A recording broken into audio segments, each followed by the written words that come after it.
Hello बच्चों, good morning. आज continue class जो हम पढ़ रहे थे हेबरविद,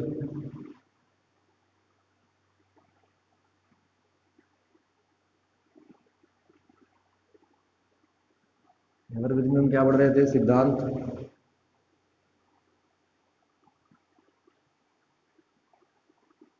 सिद्धांत में लिखिए रिएक्शन क्या थी हमारे पास?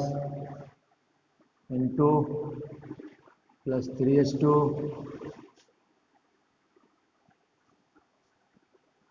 2NH3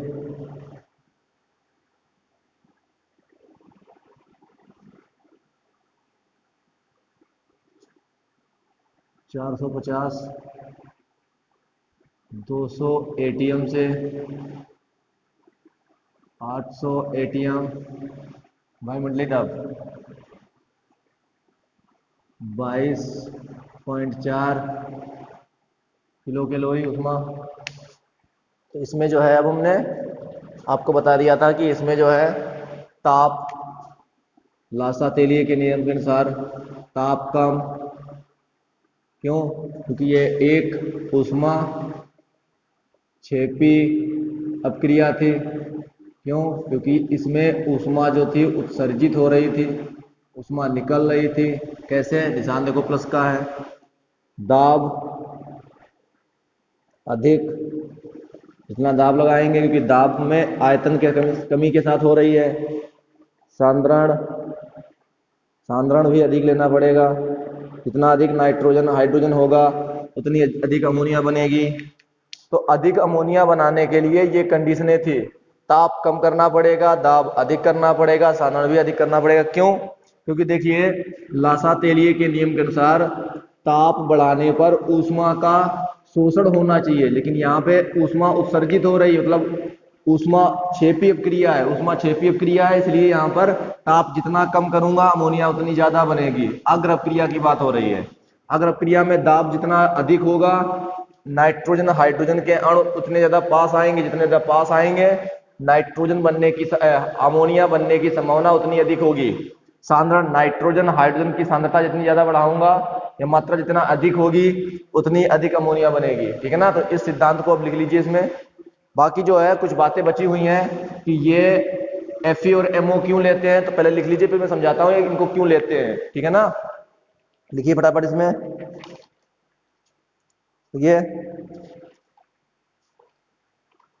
ये नाइट्रोजन व हाइड्रोजन की अपक्रिया, ठीक है, नाइट्रोजन व हाइड्रोजन की अपक्रिया से NH3 का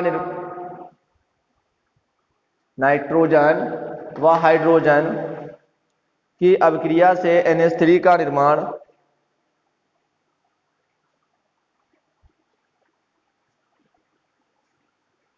निम्न उत्क्रमणीय अपक्रिया पर आधारित है।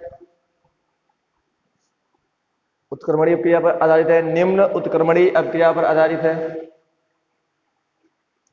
रिएक्शन को नोट कर लीजिए।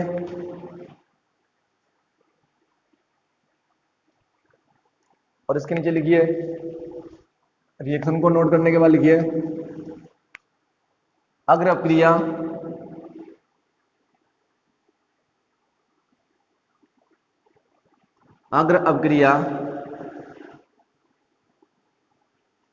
ऊष्माक्षेपी अपक्रिया है।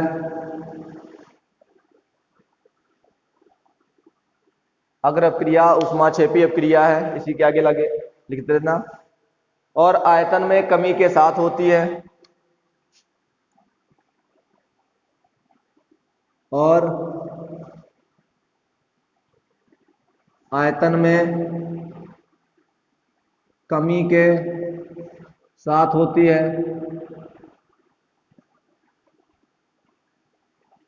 और आयतन में कमी के साथ होती है। अतः लासा तेलिए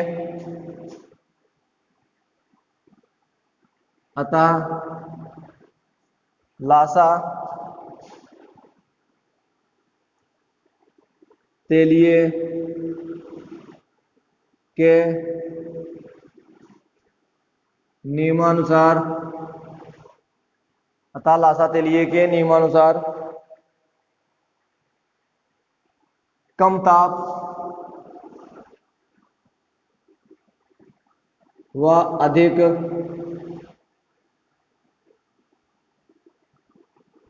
दाब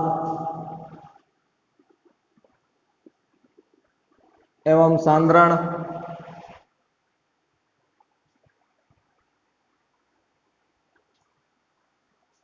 व अधिक दाब एवं अधिक दाब एवं सांद्रण पर अधिक अमोनिया बनेगी। हो गया। अब देखो, आप जानते हो कि ताप को कम कर रहा हूं और ताप को कम कर रहा हूं तो जो रेट ऑफ रिएक्शन होती है, हिंदी में बोलते हैं अभिक्रिया की दर, वो ताप के समानुपाती होती है। अभिक्रिया की दर, जो अभिक्रिया की दर है, गति, स्पीड, वो ताप पे निर्भर करती है। ताप जितना ज्यादा होगा अभिक्रिया की दर उतनी ज्यादा होगी। ये आपको रासायनिक बलगतिकी में पढ़ने को मिलेगा। तो अभिक्रिया की दर ताप पे निर्भर करती है। ताप जितना ज्यादा अभिक्रिया की स्पीड उतनी अधिक होगी। तो यहां पे हम ताप को कम कर रहे हैं, ताप कम कर रहे हैं तो अभिक्रिया की दर भी कम होगी क्योंकि समानुपाती है। एक चीज बढ़ा रहा हूं तो दूसरी चीज भी बढ़ेगी, एक चीज घटा रहा हूं दूसरी चीज भी घटेगी। तो यहां पर अभिक्रिया की दर ताप घटाने पर घटेगी।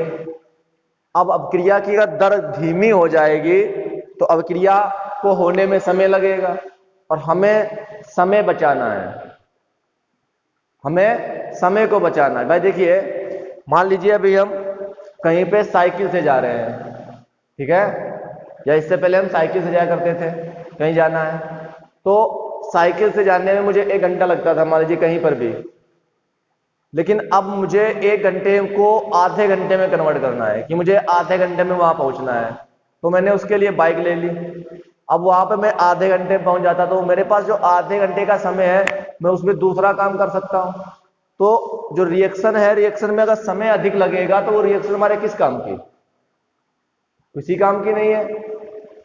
तो इसीलिए जो है यहां पर क्या होता है कि ताप जब घटा देते तो अभिक्रिया की दर कम हो जाती है, अभिक्रिया की स्पीड कम हो जाती है। अभिक्रिया की स्पीड कम हो जाने से अमोनिया को बनने में अधिक समय लगेगा, अमोनिया को बनने में अधिक समय लगेगा यानी कि हमारे लिए नुकसान।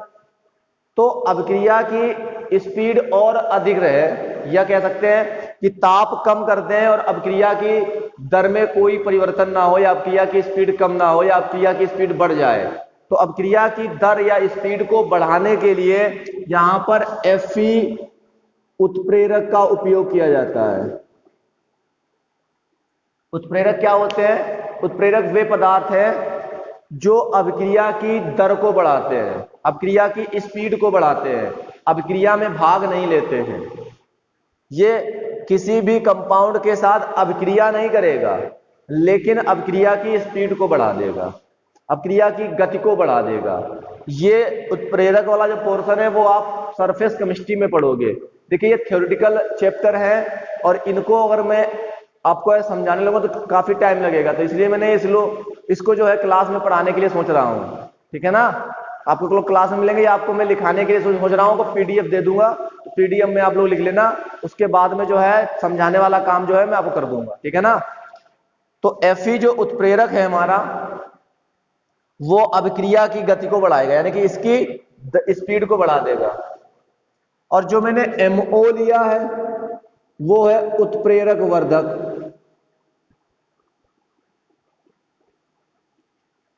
MO जो है Fe की गति को बढ़ाएगा, क्षमता को बढ़ाएगा,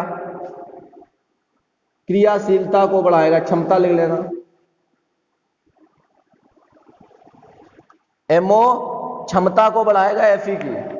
जैसे कि भाई देखिए यहां पर मैंने Fe लगाया, तो Fe धीरे धीरे जो है अपनी क्षमता जो है अभिक्रिया की गति में बढ़ाने में खर्च कर देगा। अपनी जो एनर्जी है, जो ऊर्जा है, वो अभिक्रिया की गति बढ़ाने में खर्च कर देगा। तो कुछ समय के बाद Fe वो खराब हो जाएगा। जब Fe खराब हो जाएगा तो उसको हटा के दूसरा लगाना पड़ेगा Fe का टुकड़ा या Fe आयरन लोहा। तो ऐसा करने से मुझे Fe कुछ ज्यादा खर्च करना पड़ेगा। मतलब यहां पे जितनी अमोनिया नहीं बनेगी उससे ज्यादा तो मैं Fe का यूज कर लूंगा। मतलब प्रॉफिट कम होगा, लॉस ज्यादा हो जाएगा। और जो भी औद्योगिक निर्माण विधि, जो भी कोई बिजनेस करता है किसी चीज का, तो वो प्रॉफिट के लिए करता है, लॉस के लिए नहीं करता है। तो यहां पे क्या है कि Fe मुझे बार बार बदलना ना पड़े और Fe जो है एक बार में ही अच्छे से काम कर जाए। तो यहां पर वो लोग क्या करते हैं, Fe के लिए MO लगा देते हैं। ये MO Fe की क्षमता को बढ़ाता रहता है। तो Fe की जो क्षमता बढ़ती रहती है, तो Fe की क्षमता जो है वो अभिक्रिया की दर को बढ़ाती रहती है, जिसके कारण जो है अभिक्रिया समय पर पूरी हो जाती है या अमोनिया समय पर बनती रहती है। क्लियर है ना? तो ये उत्प्रेरक वर्धक है, ये उत्प्रेरक है। उत्प्रेरक अभिक्रिया की दर को बढ़ाएगा, उत्प्रेरक अभिक्रिया की दर को बढ़ाएगा, उत्प्रेरक वर्धक उत्प्रेरक की क्षमता को बढ़ाएगा। तो इसीलिए Fe और MO का उपयोग करते हैं। ठीक है ना? चलिए अब इस लाइन को लिख लीजिए। लिखिए इसी के आगे, देखिए कम बनेगी परंतु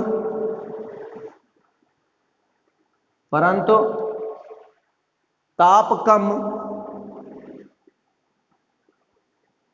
परंतु ताप कम कर देने से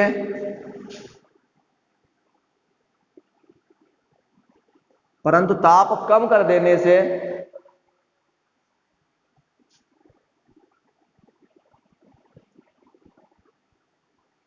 अभिक्रिया की दर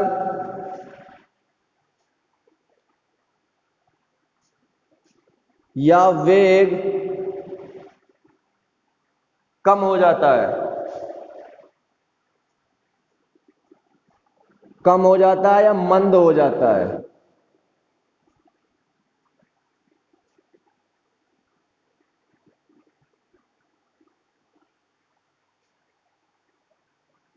इसलिए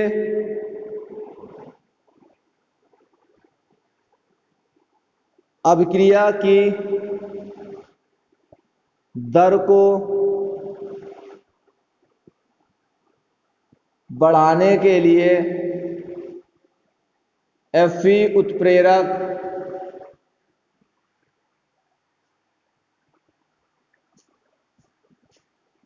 तथा Fe उत्प्रेरक की क्षमता बढ़ाने के लिए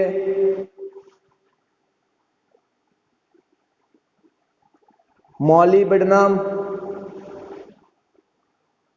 उत्प्रेरक वर्धक का उपयोग करते हैं। ऐसी स्थिति में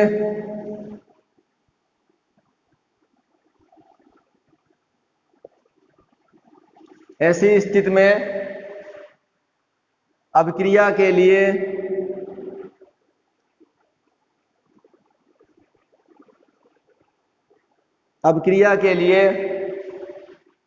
अनुकूलन ताप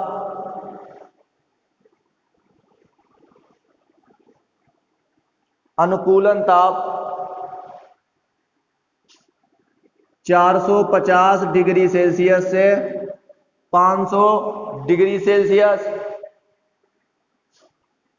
तथा उच्च दाब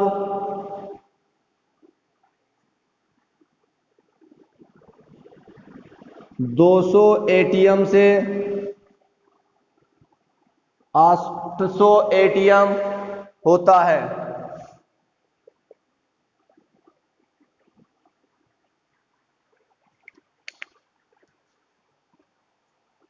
इसको नोट कर लीजिए।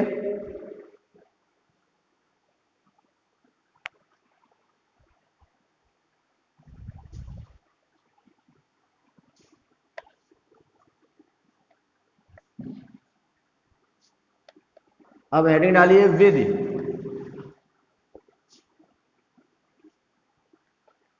हेडिंग में पड़ेगा आपका विधि।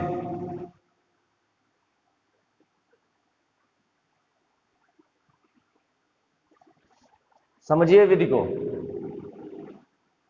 सबसे पहले फिगर बनेगा, आप अपनी किताब से बना लेना, ठीक है।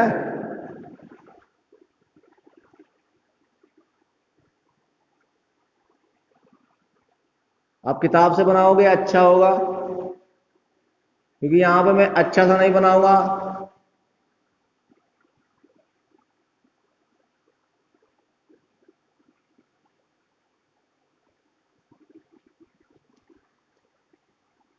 इसको संपीडक बोलते हैं।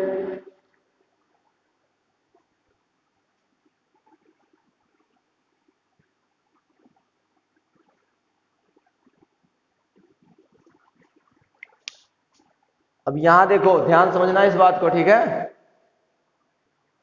एक एक चीज बताता चलूंगा, मैं आपको समझाता चलूंगा। देखो संपीडक में क्या होता है, आप सबसे पहले हेडिंग, जो चित्र में बनाता जाऊंगा वही हेडिंग पड़ती जाएगी। तो सबसे पहले आप लिखना नहीं, आप समझ लेना संपीडक में क्या होगा। संपीडक में देखिए, द्रवित वायु, वायु आप जानते हैं जो वायुमंडल में है उसमें सबसे ज्यादा नाइट्रोजन गैस पाई जाती है, तो उस वायु को द्रवित कर लेंगे, तो द्रवित वायु का प्रभाजी आसवन कराएंगे,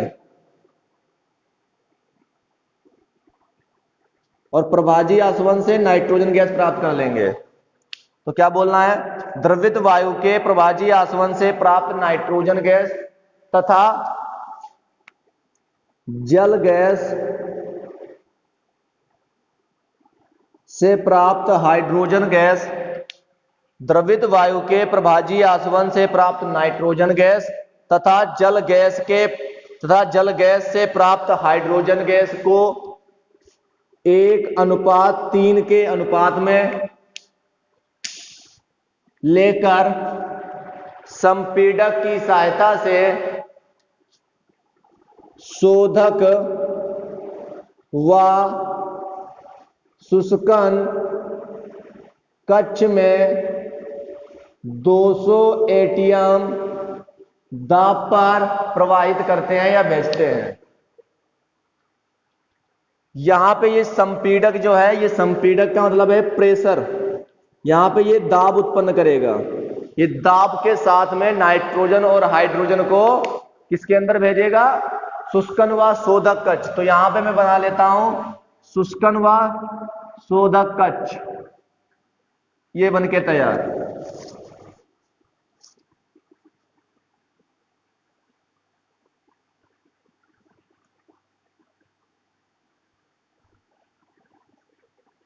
ठीक है, इसको बोलते हैं शुष्कन व शोधक। अरे ऐसे लिख लेना, शोधक व शुष्कन कक्ष, ठीक है। ये लिख लेना, ये आपके लिए सही रहेगा, ठीक है। अब देखिए इसके अंदर ये पहले से ही रखा होता है, तो अगली हेडिंग आप जान चुके हैं क्या पड़ेगी, शोधक व शुष्कन कक्ष। तो इसमें देखिए क्या लिखना है, इसमें सोडा लाइम रखा होता है, इसको सोडा लाइम बोलते हैं। शोधक व शुष्कन कक्ष में पहले से ही सोडा लाइम रखा होता है, या शुष्कन व शोधक कक्ष में, या शोधक व शुष्कन कक्ष में, जो भी बोलना चाहो, या इस कक्ष में सोडा लाइम रखा होता है, जो संपीडक से प्राप्त गैसीय मिश्रण में उपस्थित अशुद्धियां या अशुद्धियों, कौन कौन सी अशुद्धियां होती हैं वो देख लो। ये अशुद्धियां हैं, carbon monoxide, carbon dioxide, sulphur dioxide, hydrogen sulphide और जल। इनके जो अशुद्धियां होती हैं, तो ध्यान सुनना, शोधक इस कक्ष में सोडा लाइम रखा होता है जो संपीड़क से प्राप्त गैसीय मिश्रण में उपस्थित अशुद्धियों, ये लिख लेना, को अवशोषित कर लेता है, अवशोषित कर लेता है, इनको वो अपने अंदर अवशोषित कर लेगा। कैसे? देखो, NaOH जो है क्षार है, ये आप जानते हैं। यहां पे आप CO2 ले लीजिए, आप SO2 ले लीजिए, आप H2S ले लीजिए। ये देखिए, कार्बन सल्फर, सल्फर और कार्बन दोनों अधातु हैं। अधातुओं के ऑक्साइड कैसे होते हैं? अम्लीय होते हैं। तो ये अम्ल और ये क्षार क्या बनाएगा? लवण तथा जल। सिंपल सी बात है, class 10th class first year में पढ़ा है, अम्ल, क्षार, लवण, जल। तो ये लवण बना लेंगे, यहां पर भी एक लवण बन जाएगा। अब ये लवण बनाएंगे तो ये पात्र की यहां तली में बैठ जाएगा, ठोस होता है, नीचे बैठ जाएगा, प्रेस, ठीक है ना, नीचे बैठ जाएगा। और ये जो CaO है हमारा, CaO जो है वो H2O, H2O क्या बोला था? नमी बोली जाती है। ये जो नमी होती है, नमी को ये खींच लेगा, इससे अब क्या करके क्या बना लेगा? CaOH का उल्टवाइस कैल्शियम हाइड्रोक्साइड, और कैल्शियम हाइड्रोक्साइड अब बना लेगा, यानी कि अवशोषित कर लेगा, नमी को अवशोषित कर लेगा। तो ये शुष्क हो जाएगा, बिना जल के हो जाएगा शुष्क। और शोधक का मतलब होता है इन अशुद्धियों को अवशोषित कर लेना। तो अशुद्धियां भी अवशोषित हो रही है, नमी भी अवशोषित हो रही है, इसलिए इसको बोलते हैं शोधक व शुष्कन कक्ष। अगर हम इन अशुद्धियों को नहीं हटाएंगे तो ये अशुद्धियां जो है उत्प्रेरक विष का कार्य करती हैं। उत्प्रेरक विष क्या होते हैं? जो उत्प्रेरक की क्षमता को नष्ट कर देते हैं या कम कर देते हैं। ये अशुद्धियां जो हैं, ये अशुद्धियां उत्प्रेरक विष का कार्य करने लगेंगी, और Fe जो उत्प्रेरक लिया था हमने, उसकी क्षमता को नष्ट कर सकती हैं या कम कर देंगी। तो इसीलिए इन अशुद्धियों को हटाना हमारे लिए बहुत ही आवश्यक है। तो मैंने क्या बोला है? इस कक्ष में सोडा लाइम रखा होता है जो संपीड़क से प्राप्त गैसीय मिश्रण में उपस्थित अशुद्धियों को अवशोषित कर लेता है। इन अशुद्धियों को हटाना आवश्यक है क्योंकि ये अशुद्धियां उत्प्रेरक विष का कार्य करती हैं। इससे प्राप्त गैसीय मिश्रण को कहां भेज देते हैं? उत्प्रेरक कक्ष में भेज देते हैं। तो अगला जो चित्र बनेगा वो उत्प्रेरक कक्ष का बनेगा।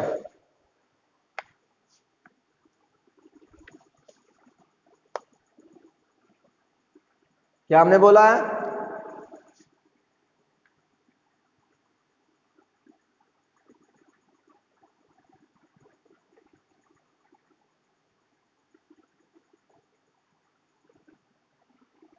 ये हमारा है उत्प्रेरक कक्ष।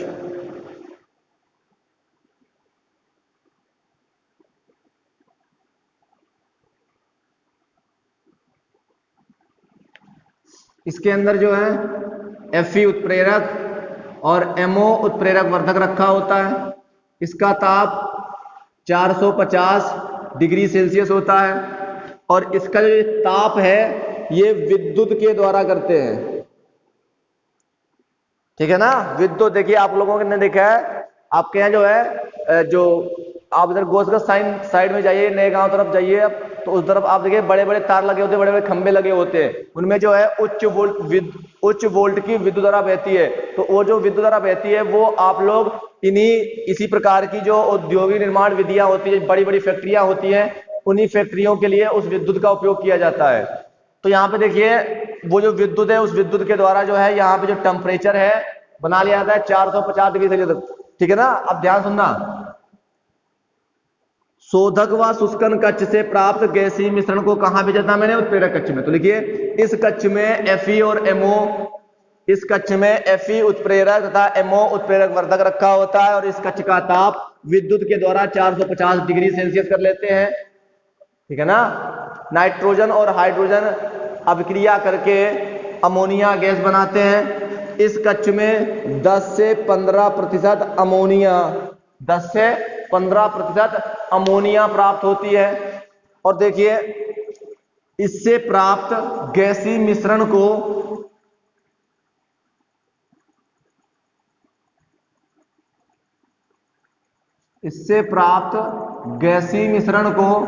कहां भेज देते हैं? संघनित्र में भेज देते हैं। संघनित्र में क्या होता है? लोहे की टेढ़ी मेढ़ी, जो ये लगा रहा है तो लोहे की टेढ़ी मेढ़ी नलियां लगी होती हैं।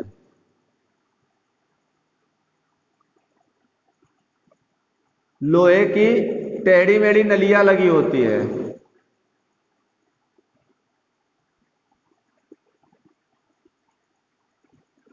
ये टेढ़ी मेढ़ी सी लगी होती है कि गैस है, अगर सीधी लगा दूंगा ऐसे तो ये यहां से सीधा यहां आ जाएंगी और ये द्रवित होने में द्रवित नहीं हो पाएंगे। द्रव में बदलने के लिए, गैस को द्रव में बदलने कुछ समय लगता है, तो वो समय जो है इस टेढ़ी मेढ़ी नलियों में आने पे उसे कुछ समय लगेगा, जिससे वो आसानी से द्रवित हो जाएंगी। और इस संघनित्र में यहाँ पे ठंडा जल भर देते हैं, जिससे जो है ये जो अमोनिया गैस है वो धीरे धीरे द्रवित हो जाती है। अमोनिया गैस के साथ में यहाँ पर देखिए, यहाँ पे नाइट्रोजन और हाइड्रोजन गैसें आई थी, तो यहाँ पे नाइट्रोजन और हाइड्रोजन गैस पूरी तरह से अमोनिया में नहीं बदलती है। मतलब अगर इसके 10 अणु और इसके 10 अणु आए हैं, या मान लीजिए इसके 10 अणु और इसके 30 अणु आए हैं, तो 10 और अणु इसके 5 और इसके 5 के लिए आप यहाँ मान लीजिए 10 इसके अणु, तो यह मान लेते हैं यहाँ पे 15, तो इसके 15 अणु और इसके 5 अणु मिलकर अमोनिया बना रहे होंगे। तो जो इसका 5 अणु और इसके 15 अणु जो बच रहे होंगे वो अमोनिया नहीं बना पा रहे होंगे, तो वो अमोनिया गैस के साथ में ही क्या हो जाते हैं? यहां पहुंच जाते हैं, संघनित्र में पहुंच जाते हैं।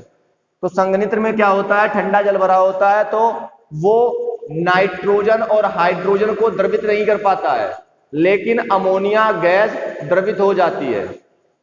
द्रवित अमोनिया को यहाँ इस बाहर पात्र रख लेते हैं, उस पात्र में बाहर निकाल लेते हैं संघनित्र के द्वारा। संघनित्र के निकास द्वार से अमोनिया, द्रवित अमोनिया को बाहर निकालते लेते हैं, जिसके इसमें जो है 10 से 15% अमोनिया होती है। और जो हमारे पास में नाइट्रोजन और हाइड्रोजन जो हमारे पास बचती हैं, उनको जो है फिर से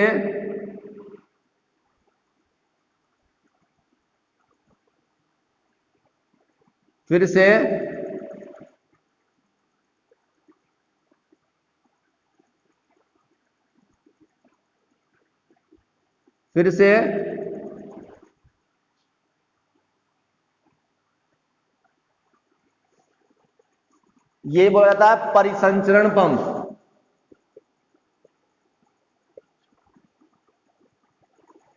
परिसंचरण पंप की सहायता से पुनः उसको, ध्यान से देखिए, अब परिसंचरण पंप में समझना, देखिए इसमें जो अशुद्धियां थी नाइट्रोजन और हाइड्रोजन तो मैं दूर कर चुका हूं पहले से, तो उसको सीधा कहां भेज देता हूं? उत्प्रेरक कक्ष में। अब इसमें नहीं भेजूंगा क्योंकि अशुद्धियां दूर हो चुकी हैं, मुझे बार बार अशुद्धियां दूर नहीं करनी पड़ेगी, एक बार कर चुका हूं, तो सीधे उत्प्रेरक कक्ष में भेज दीजिए। तो यहां पर जो है नाइट्रोजन और हाइड्रोजन जो शेष बचती है वो फिर से जो है उत्प्रेरक कक्ष में भेज दी जाती है। फिर से अमोनिया बनेगी, ठंडा किया जाएगा, बाहर निकाल लिया जाएगा, जो नाइट्रोजन और हाइड्रोजन बचेगी वो परिसंचरण पंप की सहायता से फिर से उत्प्रेरक कक्ष में भेज दी जाएंगी। ये प्रक्रम चलता रहता है और द्रवित अमोनिया बनती रहती है। संघनित्र में यही लिखना है आपको, ठीक है ना? तो मैंने क्या बोला है, ध्यान समझ में आया? चित्र बना लेना, फिर उसकी जो विधियां हैं वो मैं आपको लिखा दूंगा, ठीक है ना?